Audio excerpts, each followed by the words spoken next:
9월 3일 12월달 첫 유튜브를 찍어봅니다. 메일로 어떤 분이 저하고 이제 상의를 했는데, 이런 경우는 우리 일반인들 다 같은 개인들이 고민일 겁니다.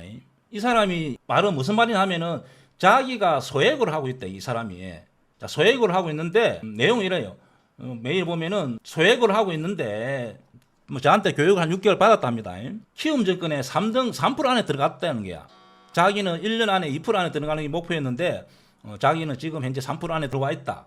그 다음에 이 사람 이야기는 여기 보면은 소액으로 하니 돈이 벌린다 이거지. 그런데 이 사람 계좌를 보면 2,700만 원 원금이 들었는데 여기서 돈을 이제 올라가는 겁니다. 아, 내가 이번 달에 수익이 꾸준히 났으니까 돈을 확 넣어보는 거예요. 넣으면은 안 되는. 그럼 자기가 종목 예를 들면 뭐 1,500만 원 들어가다가 내가 한 2개월 3개월 동안 수익률이 좋으니까 1,000만 원 올라가 봐야 되겠지 하면 1,000만 원 올라가면 안 되는 거예요.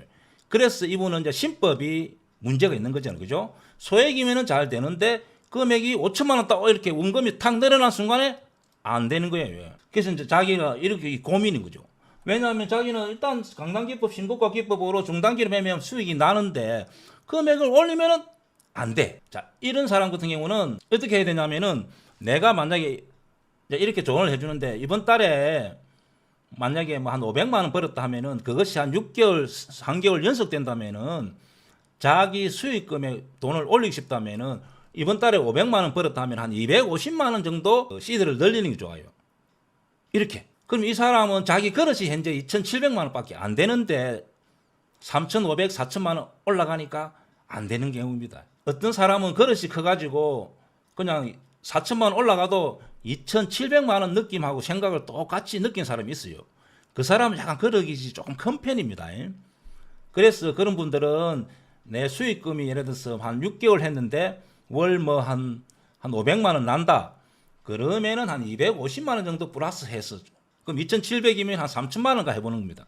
그러고 한 또 수익이 꾸준히 난다 하면은 또 예를 들어 한 3개월 동안 월 한 200, 300 난다. 그러면 한 150, 200 정도 이렇게 늘려가는 게 맞습니다. 그런 분들은 빨리 올라가면 안 돼요. 올리면은 이렇게 심적으로 부담을 느끼는 경우입니다. 그래서 원금은 그렇게 케어가면 좋지 않겠나. 그렇게 하는 방법도 있습니다. 그리고 이제 계좌를 관리하는 방법이 예를 들면은 지금 계좌 관리하는 방법도 굉장히 종목도 매매도 잘 해야 되지만은 계좌 관리를 잘 해야 됩니다. 입금하지 마세요, 앞으로. 입금을 하지 말자. 입금 절대 불가. 입금 절대 하지 않습니다. 주식은 수익 내는 모델이 수익 내는 이렇게 이 시스템을 만드는 게 중요하지. 입금 절대 하지 마. 있는 돈 가지고 꼭 끝을 볼라 해야 됩니다.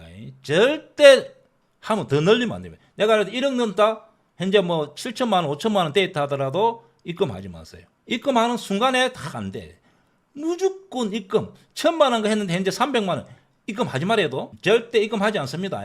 그리고 보통 내가 환경에 맞게 좀 시드에 맞게 좀 매매 운영하는 게 맞습니다. 예를 들어서 막 한 5천 전후 한 1억 아니면 3억 이상 뭐 이렇게 될 때 뭐 5천만 원 정도 같으면은 약간 좀 단기 매매보다는 좀 빠른 매매, 빠른 매매 한 1억 정도 같으면은 조금 무랑주 같은 경우도 좀 길게 1년에 뭐 좀 약간 길게 보고 좀 매매하는 거. 일부 한 3천, 5천 정도는 좀 길게 한 5천 정도는 좀 약간 좀 빠른 매매. 이렇게. 아니 3억 이렇게 되는 분들은 진짜 배당 투자도 좀 하기도 하고 뭐 코덱스 레버리지 같은 거 사가지고 좀 2,900까지 이렇게 좀 길게 호흡을 보고 매매하면 좋지 않겠나. 3억을 투자하면서 너무 테마주나 소형주 매매 사고팔고 할 필요가 없잖아요. 좀 약간 금액이 크면은 약간 포트폴리오도 약간 시총이 큰 종목 위주로 좀 길게 호흡을 보고 매매. 자, 그리고 입금 절대 하지 말자. 그리고 수익 나면 아까 앞에서 말씀드렸듯이 수익이 나면은 조금 입금을 늘려가는 게 맞습니다. 조금 늘리고 이래야지. 또 아까 저분처럼 2,700만 원 원금 갖고 현재 키움증권 3% 안에 들어갔다 했는데 이러면 제가 볼 때는 월 한 10% 정도 이렇게 10% 전후 수익 나면은 그 정도 들어갈 겁니다. 그런데 예를 2,700 하다 이번 달에 좀 벌었다. 300만 원 벌었다 해가지고 그냥 5천만 원 탁 올라가는 순간에 벌써 종목이 실패하는 거죠. 왜냐하면 금액이 크다 보니까 손절을 잘 못하게 되고 뭔가 감정이 들어가는 겁니다. 그래서 계좌 운영 절대 입금하지 말고 시드에 맞게 좀 하고 종목은 5개에서 10개 이상 하면 안 됩니다. 이 이상 벗어나는 순간에는 안 돼. 관리가 안 됩니다. 어떤 분들은 뭐 30종목, 50종목 이렇게 있는데 이렇게 하면 안 됩니다. 그러니까 이 종목에서 좀 길게 중단기 매매 하더라도 5개에서 10종목 정도 하는 게 좋지. 뭐 20개, 30개 가면은 그냥 지수하고 같이 지수가 오르면은 수익 좀 나고 지수가 내리면 손실 나고 이렇게 되기 때문에 압축해서 이렇게 종목은 5개 정도에서 10개 정도 좋지 않겠나 그렇게 봅니다. 주식은 사실은 리스크 관리가 전부라 보면 됩니다. 한두 번은 1년, 2년 이렇게 꾸준하게 수익이 나더라도 잘못 아차하는 순간에 한 방에 훅 갑니다. 보통 운동선수들은 뭐 골프 선수들 우리 박세리도 마찬가지고 잘 하다가 슬럼프가 빠지면은 슬럼프가 올 수 있습니다. 그러나 또 코치를 바꾼다든지 또 이렇게 해서 그 슬럼프를 거의 극복하고 다시 전성기 시대로 돌아가는 경우가 많습니다. 그러나 주식은 자 그렇게 해서 예를 들어 잘 되다가 뭐 이렇게 돈 많이 벌었다가 이게 잘 안 되면은 그 슬럼프를 벗어나는 게 좀 어렵습니다. 차라리 좀 못 버는 게 낫지 크게 잃으면 안 된다. 그래서 리스크 관리가 주식은 거의 전부라 보면 됩니다.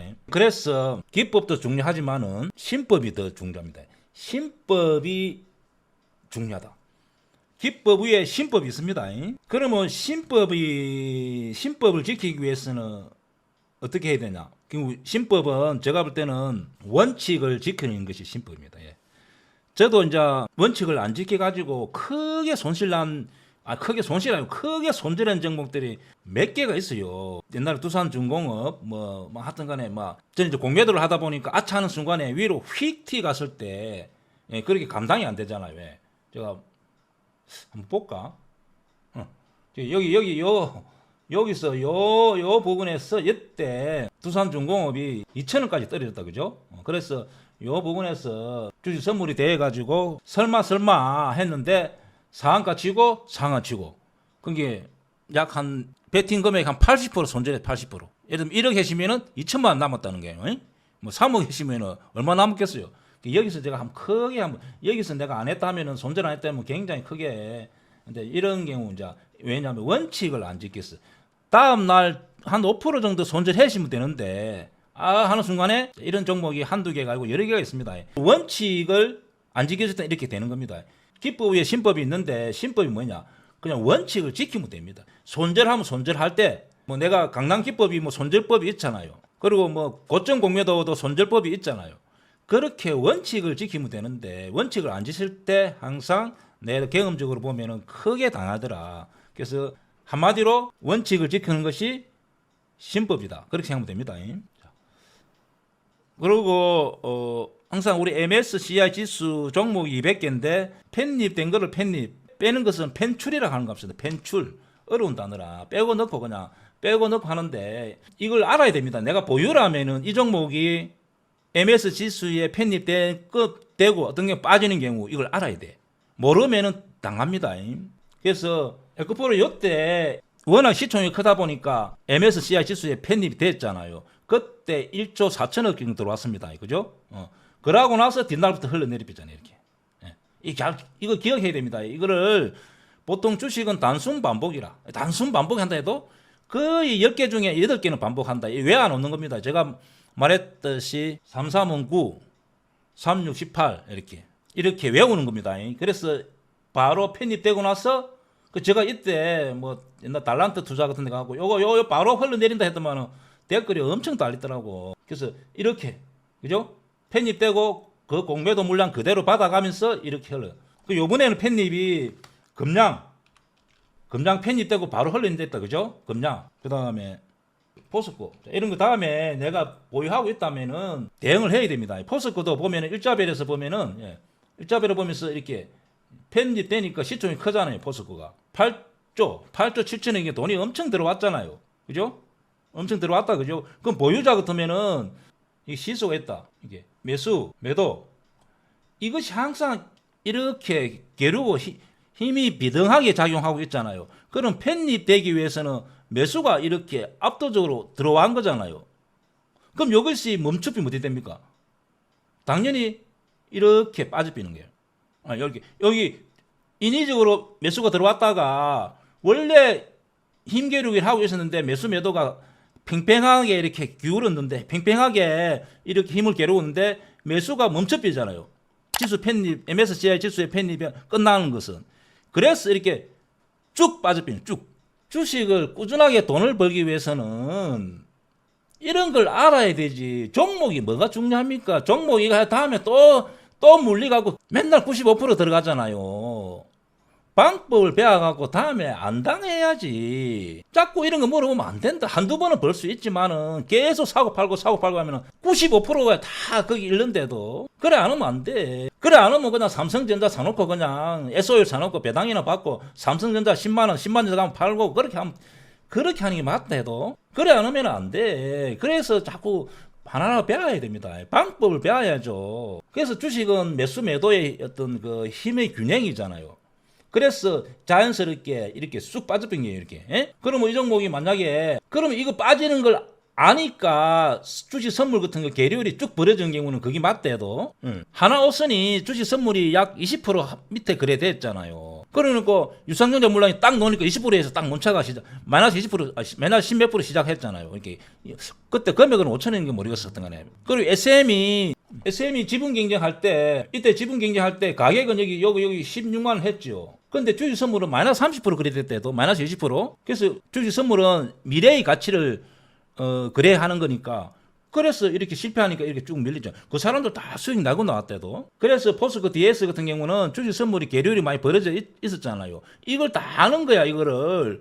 일이 빠지는 걸 아니까 주식 선물이 계류율이 벌어져 있었잖아요. 그럼 해물가 있는 사람은 어떻게 해야 되냐고.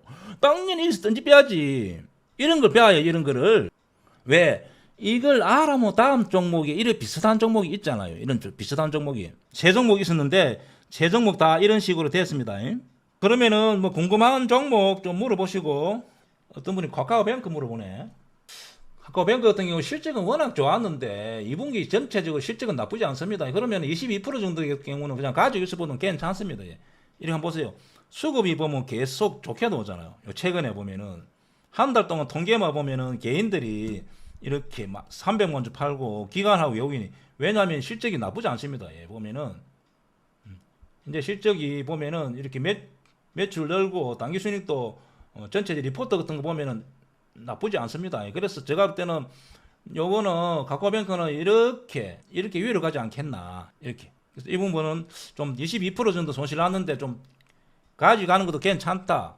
현재 매수는 조금 더 지켜봐야 되지만은 보유자들은 가지고 있는 게 좋습니다.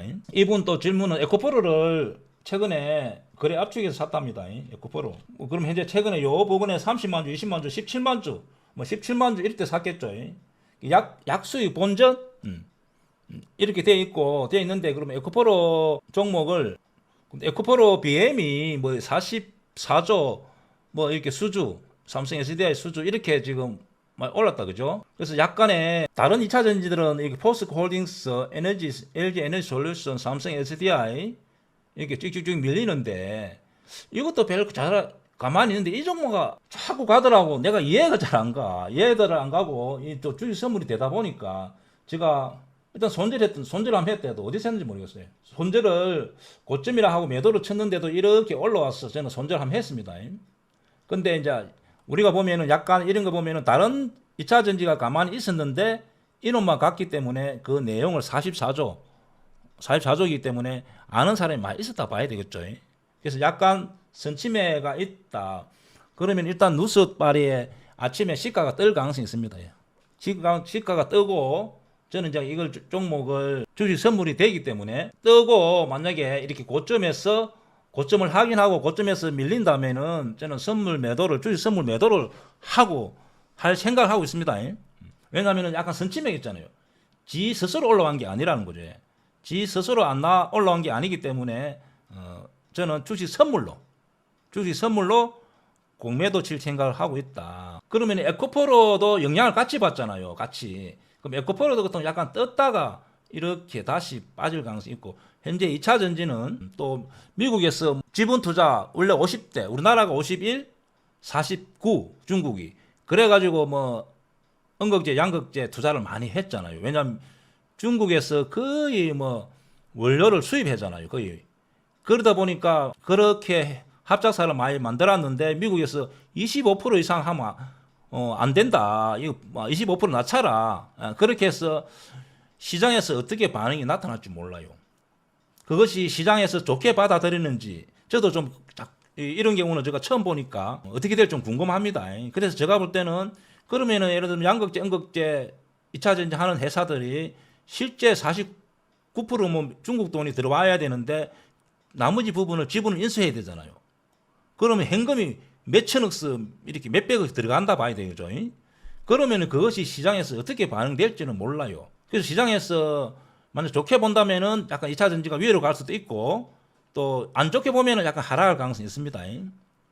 그래서 어찌 될지 모르니까 주식은 대응만 하면 되니까 일단 에코프로 BM은 떴다가 이렇게 약간 하락하지 않겠나. 왜 선반영이 됐다 봅니다. 그래서 25%이 부분은 제가 잘 몰라요. 시장이 잘 모르는데도 그러나 내일 되면은 보통 9시에서 한 10시, 12시 사이에 거의 다 반영이 된다 봅니다. 만약 좋게 보면은 2차 전지가 위로 갈 것이고 또 에코프로 BM 호재가 또 있기 때문에 그런 위로 갔다가 빠진다는 것은 만약에 좀 약간의 시장 지수보다 많이 빠진다면은 약간 안 좋게 보는 경우입니다. 그래서 개인들은 굳이 내가 저것을 호재 악재 판단할 필요도 없이 시장에서 이렇게 나타나면 반응이 나타나면 그대로 대응해 주면 됩니다. 오늘은 여기까지 하고 궁금한 종목은 밴드에서 질문하면 됩니다. 수고했습니다.